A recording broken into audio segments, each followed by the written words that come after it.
নাই, তুমি জান্নাতের দরজাও তুমি খুলতে পারবা না।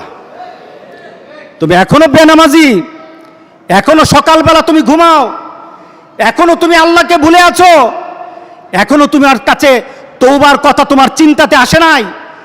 তুমি অনেক কিছু হতে পারো, তুমি মুসলমানের কাতারে থাকবা না। তুমি অনেক কিছু হতে পারো, তুমি ইসলামের কাতারে থাকবা না।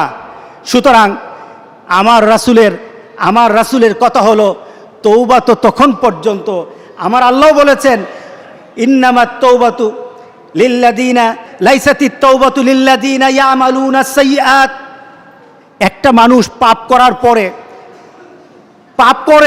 করার পর সে তওবাটাকে লেন্দি করে, তওবাটাকে সে দূরে সরিয়ে দেয়, মনে করে এখন না আরো পরে তওবা করব, শালি পরে করতে থাকে, তার জন্য তওবা নাই।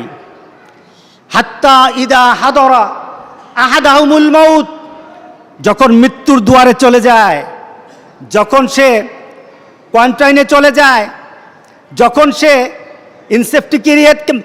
ইয়াতে চলে যায়, যখন সে বিভিন্ন ধরনের আইসিইউতে যায়, তখন বললে ইন্নী তুবতুল আন, এখন তওবা করতেছি।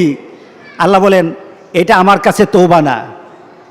ওয়ালাল্লাযিনা, যারা এইভাবে তওবা করে তাদের তওবা আল্লাহ বলেন লাইসাতিত তওবা, এটা তওবা নয়, এই তওবা আমি কবুল করি না।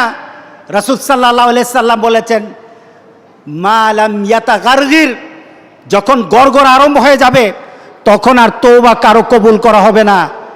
গোটা পৃথিবীর মধ্যে কিন্তু গড়গড়ার পর্যায়ে চলে আসছে।